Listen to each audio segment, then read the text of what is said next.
చూస్ country delight, live better. ఇప్పుడే country delight app ని download చేసుకోండి. రెండు తెలుగు రాష్ట్రాలు, భారతదేశమే కాదు ప్రపంచ వ్యాప్తంగా కూడా ఖైరతాబాద్ గణేశుడికి ఒక ప్రత్యేకమైనటువంటి స్థానం ఉంటుంది. ఎప్పుడు గణేష్ నవరాత్రులు వచ్చినా కూడా ప్రతి ఒక్కరూ వీలైనంత వరకు ఖచ్చితంగా వెళ్ళి హైదరాబాద్లో ఉన్నటువంటి ఖైరతాబాద్ గణేష్ దర్శనం చేసుకుంటుంటారు. ఇక్కడ వాళ్లే కాదు, చుట్టుపక్కల రాష్ట్రాల వాళ్ళు కూడా వచ్చి ఇక్కడ దర్శనం చేసుకోవటం ఆనవాయితీగా ఉంటుంది.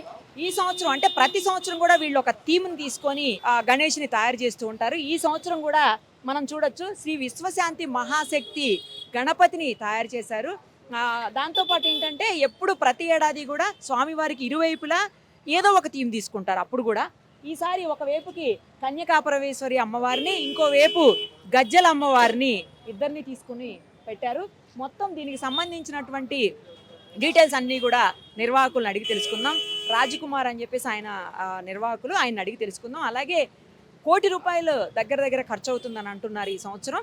నెక్స్ట్ 60 నుంచి 70 అడుగుల మధ్యలో సుమారుగా 68, 69 అడుగులు ఎత్తైనటువంటి విగ్రహం. ఇంత ఎత్తైన విగ్రహం ఎక్కడా కూడా ఉండదు అసలు, కేవలం ఖైరతాబాద్కు మాత్రమే అది స్పెషల్. ఒక్కసారి మరిన్ని వివరాలు ఆయన అడిగి తెలుసుకుందాం. అలాగే ఇది 1952లో ఏమో స్టార్ట్ అయింది. సో అప్పటి నుంచి కూడా ఎలా విగ్రహాలు, ఏ రకమైనటువంటి విగ్రహాలని ఇక్కడ అంటే ఎలాంటి థీమ్స్ తోటి ప్రతిష్ఠించారు, ప్రతి సంవత్సరం ఎలా పూజలు చేస్తున్నారో కూడా మనం అడిగి తెలుసుకుందాం. రాజకుమార్ గారు, ఈ సంవత్సరం మన ఖైరతాబాద్ గణేశుడిని ఎన్ని అడుగుల ఎత్తులో పెడుతున్నారు? అలాగే ఈ సంవత్సరం థీమ్ ఏం తీసుకున్నారు? ఎందుకంటే ఖైరతాబాద్ గణేష్ కేవలం రెండు తెలుగు రాష్ట్రాల్లో కాదు, ప్రపంచవ్యాప్తంగా కూడా పేరున్నటువంటి గొప్ప దేవుడు. సో అలాంటి దేవుడికి ఈ సంవత్సరం మీరు ఏం చేయబోతున్నారు మొత్తం చెప్పండి. ఈ వినాయకుని ఎత్తు 69 అడుగుల అంటే 60 అడుగుల పైన ఉంటుంది. మరి ఇంతకుముందే చెప్పారు, ఈ వినాయకునికి భారతదేశం కాదు ప్రపంచం మొత్తం పేరుందని. సో కాబట్టి ఆపరేషన్ సింధూర్ తర్వాత మన భారత ప్రజలే కాదు యావత్ ప్రపంచం కూడా శాంతియుతంగా ఉండాలి, ప్రజలంతా సుఖశాంతులతో ఉండాలనే ఉద్దేశంతో ఈ సంవత్సరము విశ్వశాంతి మహాశక్తి వినాయకుని ఎంచుకున్నాము. మహాశక్తి వినాయకుడు మరొకవైపు వాసవి కన్యక పరమేశ్వర అమ్మవారు, మరోవైపు గజ్జలమ్మవారు. ఈ గజ్జలమ్మవారు ప్రత్యేకత ఏంటంటే వినాయకుని పెట్టే బిల్డింగ్లో ఈ అమ్మవారు కూడా ఉండే. మా పెద్దనాన్న గారు శంకరయ్య గారు ఏం చేశారంటే ఈ అమ్మవారికి గుడి కడదామనే ఉద్దేశంతో ఈ అమ్మవారి పక్కకు ఒక ప్లేస్లో ప్రతిష్ఠించి గుడి కట్టడం అనుకున్నారు. అది అన్కంప్లీట్ ఉంది. ఆ అమ్మవారు అమ్మ గజ్జలమ్మవారు. అదేవిధంగా పురి జగన్నాథ స్వామి, ఇంకో వారి టీం అనమాట సుభద్రాదేవి గారు, బలరాముడు, సుదర్శనుడు. ఇంకోవైపు శ్రీ లక్ష్మీ సమేత హయగ్రీవ స్వామిని ఈ సంవత్సరం భక్తులకు దర్శనమైపోతా ఉన్నమాట.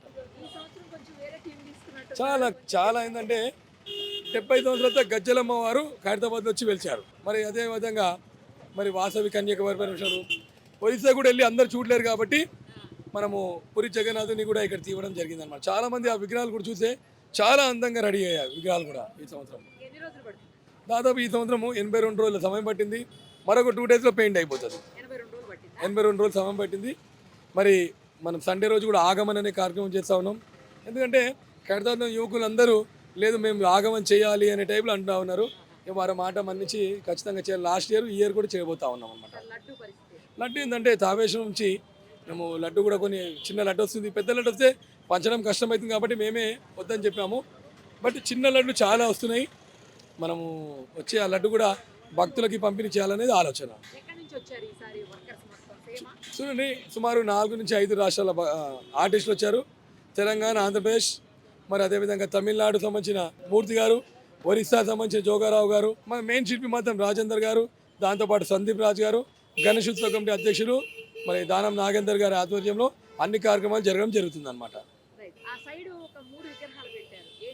అదే పురికి సంబంధించిన పురి జగన్నాథుడు, సుభద్రాదేవి, బలరాముడు, దాంతోపాటు సుదర్శనుడు, ఈ థీమ్ అనమాట. అక్కడ పురి జగన్నాథ్ థీమ్ అనమాట.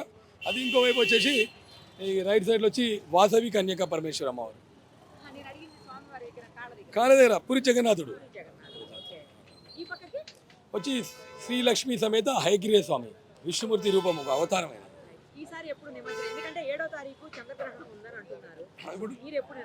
మేము 6వ తేదీ 11వ రోజు వస్తుంది, మనది 6వ తేదీ అవుతుంది. చాలా మంది ప్రజలు చాలా కన్ఫ్యూజ్లు ఉన్నారు. 7వ తేదీ చంద్రగ్రహణం వేసింది, ముందు రోజు నిమజ్జనం చేయొచ్చా లేదని. 7వ తేదీ 12:30 గ్రహణం అనేది దాని ఎఫెక్ట్ అని ఉంటుంది. గ్రహణం మాత్రం 7 గంటలకు వస్తున్నది. మధ్యాహ్నం టైంలో 7 గంటలకు ఏదో పంతులు గారు చెప్పిన విధంగా 7 గంటల తర్వాత గ్రహణం అనేది దాని ఎఫెక్ట్ మాత్రం 12 గంటల నుంచి ఉంటుందని చెప్పారు. బట్ మనమైతే నిమజ్జనం చేసుకోవచ్చు, ఎటువంటి ఇబ్బంది అనేది లేదు. మేము మధ్యాహ్నం 6వ తేదీ 1 గంట లోపల మేము నిమజ్జనం చేస్తాం. 1 గంట లోపు అయిపోతుంది. అయిపోతుంది. ప్రతి సంవత్సరం లేట్ అవుతూనే ఉంటుంది మనం అనుకున్న టైం కంటే.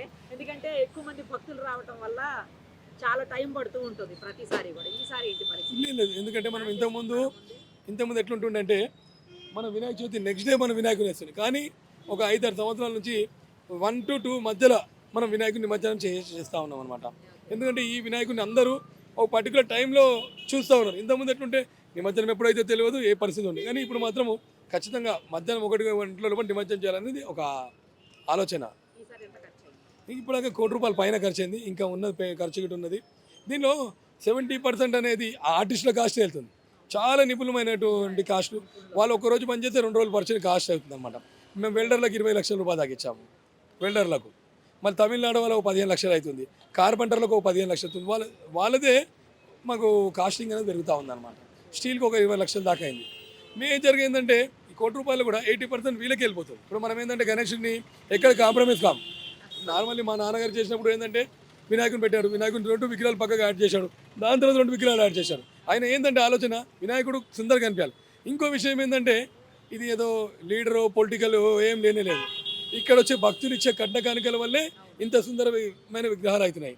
దాని తగ్గట్టు వినాయకుడు దానికి ఎప్పుడు ఇబ్బంది పెట్టాడు. దాని తగ్గట్టు అమౌంట్ కూడా వచ్చేస్తూనే ఉంటుంది. చూసుకుంటాడు ఆయన. ఏ సంవత్సరంలో స్టార్ట్ చేశారు? ఇప్పుడు వరుసగా ఇయర్ అడుగు పెంచుకుంటూ వచ్చారు కదా, మధ్యలో తగ్గించారు కదా?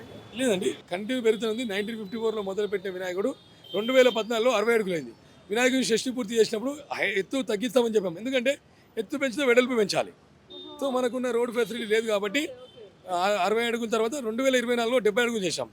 70 అడుగులు చేసినప్పుడు ఏంటంటే 70 అడుగులు 70 ముఖాలు సప్తముఖ మహాశక్తి వినాయకుని ఏర్పాటు చేశాము.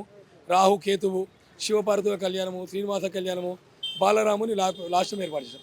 మరి ఈ సంవత్సరం ఏంటంటే ప్రజలందరూ ప్రపంచ ప్రజలందరూ శాంతియుతంగా ఉండాలనే ఉద్దేశంతో మనం ఈ థీమ్ అనేది తీసుకోవడం జరిగింది. అంటే మనం తీసుకునే డిజైన్ అంత సెట్ అవుతుంది అనమాట.